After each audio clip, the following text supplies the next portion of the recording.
beginning of the 1900s, love was not always a matter of the heart.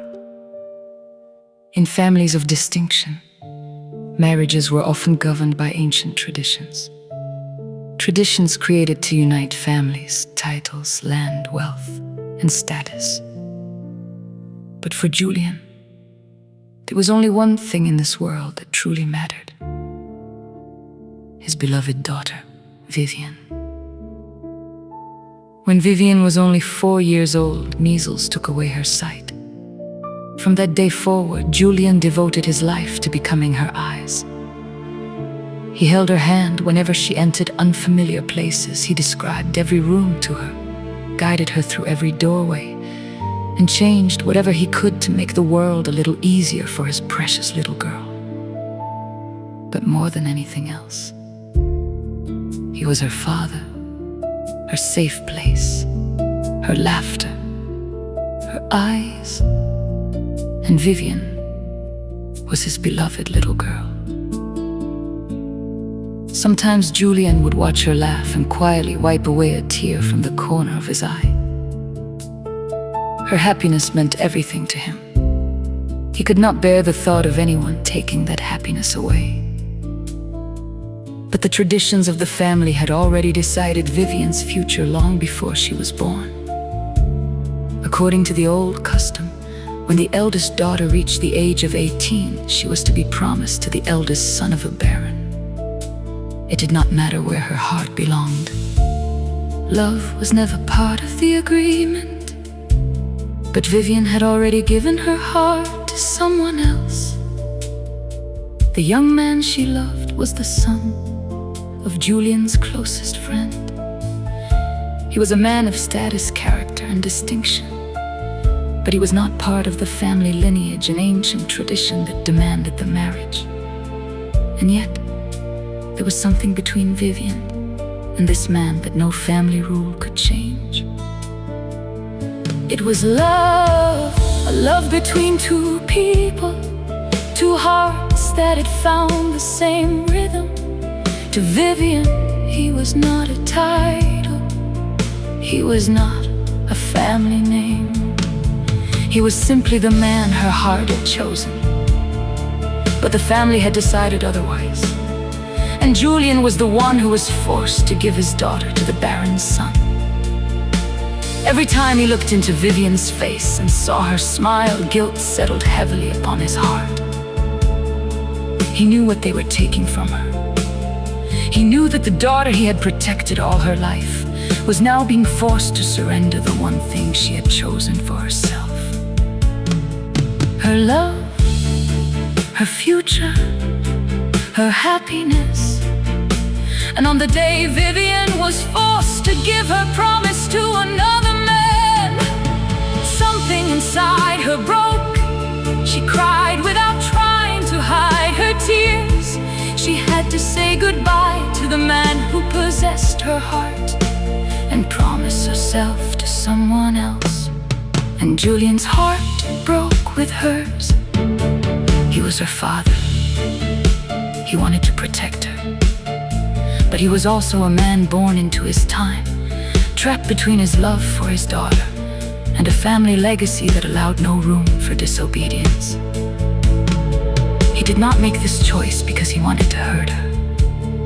He made it because others had already made the choice for him. And when words failed him, Julian turned to the only language in which he could still say everything without being interrupted: music.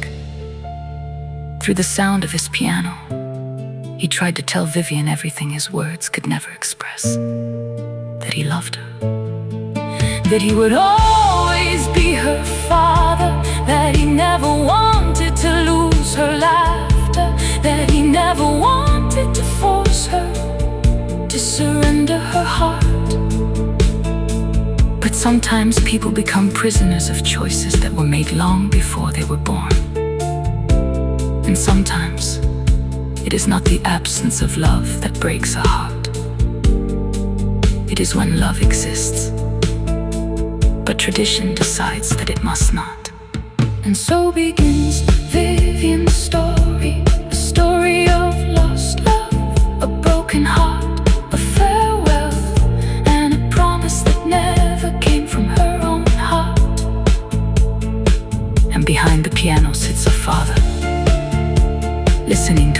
every daughter's heartbreak. With every note he plays, he tries to tell her the words he cannot say aloud. Forgive me, my dearest daughter. I never gave up on you. I was simply not strong enough to stand against them all.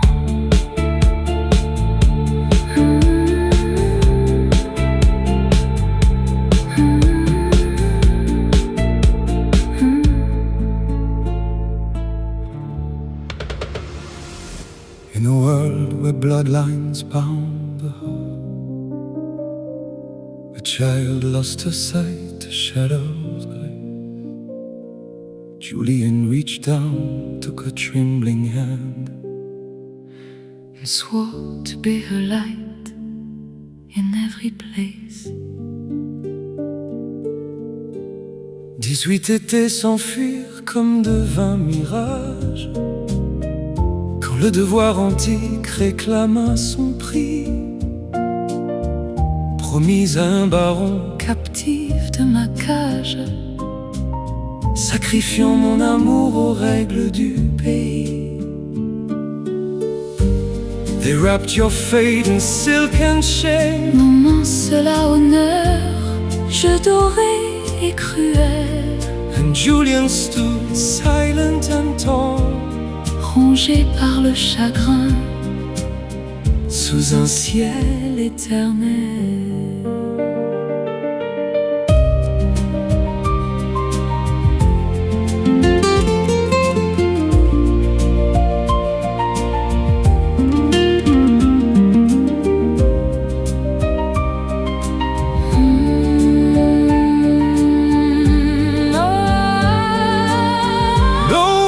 could carry the weight I bore. 10 fingers weeping across the key. Un père à genoux qui ne sait plus prier.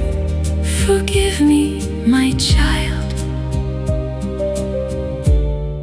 Upon my knees.